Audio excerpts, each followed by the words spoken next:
Telangana CS Santhi Kumari పేరుతో cyber నేరగాళ్లు మోసానికి పాల్పడుతున్నారు.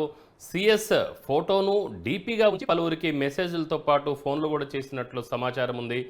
మోసాలను గుర్తించిన సీఎస్ శాంతికుమారి వెంటనే సైబర్ క్రైమ్ పోలీసులకు ఫిర్యాదు చేశారు. ఇక ఈ సైబర్ క్రైమ్ పోలీసులు ఫిర్యాదు అందుకున్న అనంతరం దీనిపై గట్టిగా దర్యాప్తు చేపట్టారు. ఇక పూర్తి సమాచారం రావాల్సి ఉన్నది.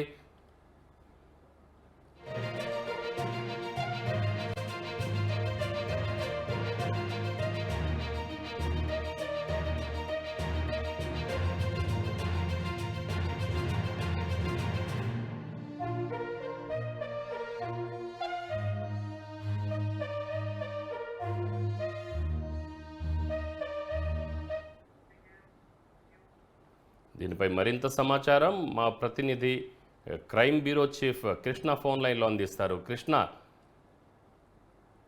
ఏదైతే ఇప్పటి వరకు మొన్నటి వరకు అటు డీజీపీ ఆ తర్వాత డీపీలు మార్చే డీపీల ఫోటోలను పెట్టుకొని కొంతమంది సైబర్ నేరగాళ్లు తెగ రెచ్చిపోయారు. ఇటీవల కాలంలో ఈ తరహా మోసాలు తెగ విపరీతంగా పెరిగాయి. ఏకంగా ACB DG CB Anand photo పెట్టి కొంతమంది గవర్నమెంట్ ప్రభుత్వ ఉద్యోగులకు మెసేజ్లు పెట్టి నీ పేరు ఏసీబీ లిస్టులో ఉందంటూ సైబర్ నేరగాళ్లు వాళ్ళని బెదిరించి డబ్బులు వసూలు చేస్తున్న క్రమంలో దానిపైన సీరియస్ గా స్పందించిన సైబర్ క్రైమ్ పోలీసులు ఆ నిందితుడిని అదుపులోకి కూడా తీసుకోవడం కూడా జరిగింది. ఇక తాజాగా ఏదైతే తెలంగాణకు సంబంధించిన సిఎస్ శాంతకుమారి ఫోటో పెట్టి సైబర్ నేరగారు మరోసారి రెచ్చిపోవడం కూడా జరిగింది. కొంతమంది అధికారులతో పాటు సచివాలయంలో పనిచేస్తున్న ఉద్యోగస్తులకు కూడా శాంతకుమారి అంటే ప్రైవేట్ నెంబర్ ద్వారా శాంతకుమారి టీపీ ఫోటో పెట్టి వారికి మెసేజ్ పెట్టడం మొదలు పెట్టారు. ఈ విషయాన్ని తెలుసుకున్న వెంటనే ఉద్యోగస్తులంతా కూడా ఆమె దృష్టికి తీసుకురావడంతో వెంటనే అప్రమత్తమైన శాంతకుమారి వెంటనే సైబర్ క్రైమ్ పోలీసులకు ఫిర్యాదు చేసింది. గత పోలీసులు దానిపైన కేసు నమోదు చేసి ఐపీ నెంబర్ ఆధారంగా నిందితుడు ఎవడు ఏంటి అనే విషయం పైన ఆరా తీయడం మొదలు పెట్టారు. అంటే ఇప్పుడు సామాన్య ప్రజలకు ఇంకా ఎలాంటి పరిస్థితి ఉంటుంది? అంటే ఒక సీఎస్ అంత పెద్ద స్థాయిలో ఉన్న ఒక అధికారిని పేరు మీద ఈ విధంగా జరుగుతున్నప్పుడు సామాన్య ప్రజల మీద కూడా ఎన్నో జరుగుతూ ఉన్నాయి కదా ఈ సమాజంలో. అవన్నీ కూడా దృష్టికి రావట్లేదు, ప్రభుత్వ దృష్టికి. సో దాన్ని ఎలా చూడొచ్చు? రామారావు, ఇటు సిఐ శాంతకుమార్ అయినా సామాన్య ప్రజలైనా పోలీసుల దృష్టిలో అందరూ సమానమే.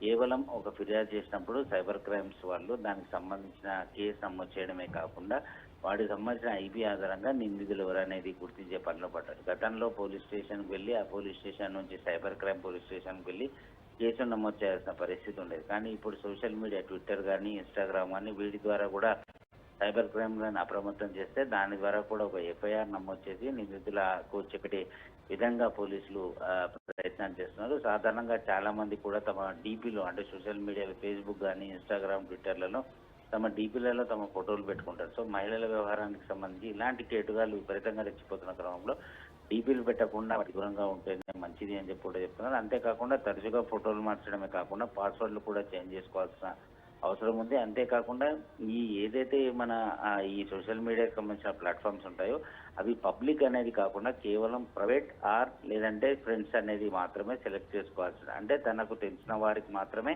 తన డీపీ ఫోటో కనపడేలాగా పెట్టుకుంటే ఇలాంటి సైబర్ నేరగాళ్ళ మాయలో పడే ప్రమాదం ఉండదని కూడా చెప్తున్నారు. ఎప్పుడైతే మనం సోషల్ మీడియాలో ఫోటోస్ పెట్టుకునేటప్పుడు ప్రైవేటా పబ్లిక్ అనేది అడుగుతుంది. మనం పబ్లిక్ అనేసరికి ఎవరు పడితే వారు మన డీపీ ఫోటోలు చూసి ఈ తరహా వాటిని స్క్రీన్ షాట్ తీసి ఆ ఫోటో ద్వారా మోసాలు చేసే అవకాశాలు కూడా ఎక్కువగా ఉంటాయని చెప్పి కూడా చెప్తున్నారు. ఏదేమైనప్పటికీ ప్రస్తుతం శాంతకుమారి పంపించిన ఈ ఫిర్యాదు వ్యవహారానికి సైబర్ బ్యూరో సైబర్ క్రైమ్ పోలీసులు ఒక ప్రత్యేకమైన టీంని ఏర్పాటు చేసి ఆ నిందితుడికి చెక్ పెట్టే పనిలో పడ్డారు.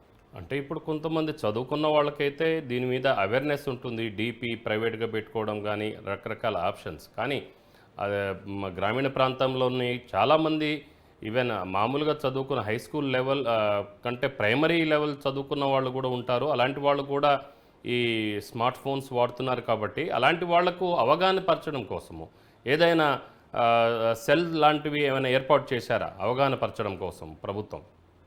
రామారావు, గతంలోనే కాదు ఇప్పుడు కూడా పోలీసులు ఈ సోషల్ మీడియా వ్యవహారం సైబర్ నేరాలపైన ఎప్పటికప్పుడు అప్రమత్తం చేయడం, అంతేకాకుండా ఈ గ్రామీణ ప్రాంతాలు పల్లెటూరు ప్రాంతాల్లో కూడా పోలీసులు దీని మీద ప్రత్యేకమైన ఏర్పాట్లు అంటే ప్రచారాలు అనేది నిర్వహిస్తూనే ఉన్నారు. కానీ ఎక్కడ చూసినా కూడా మోసాలు అనేది జరుగుతూనే ఉన్నాయి. దీన్ని అరికట్టేందుకు ప్రత్యేకమైన పోలీస్ స్టేషన్లు కూడా సైబర్ క్రైమ్ పోలీస్ స్టేషన్లు కూడా ఏర్పాటు చేసి ప్రజలను అప్రమత్తం చేసే పనిలో ఉన్నారు. అయితే సాధారణంగా మనం సోషల్ మీడియాకి ఎంత దూరంగా ఉంటే అంత మంచిదని పోలీసులు చెప్తున్నారు. ఒకవేళ కనుక దాని వ్యవహారానికి సంబంధించి కనుక తెలియకపోతే తాము ప్రతిరోజు కూడా ప్రతి పోలీస్ స్టేషన్లో సైబర్కి సంబంధించిన అవగాహన కోసం శిక్షణ అంటే ఎవరైతే రాదో దానికి సపరేట్గా ఒక ప్రత్యేకమైన కౌంటర్ ఒక కానిస్టేబుల్ని కూడా అక్కడ ఏర్పాటు చేయడం జరిగింది. అవసరమైతే వారి దగ్గరికి వెళ్తే దీనికి సంబంధించిన ఎలాంటి జాగ్రత్తలు తీసుకోవాలనేది తాము చెప్తామని చెప్పేసి సైబర్ క్రైమ్ పోలీసులు చెప్తున్నారు. కానీ చాలా చోట్ల మటుకు ఎంత వ్యవహారానికి సంబంధించి అంటే ఎంత ప్రచారం చేసినా కానీ చదువుకున్న వాడికి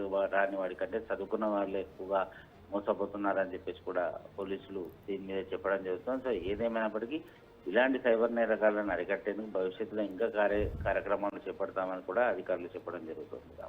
రైట్ కృష్ణ.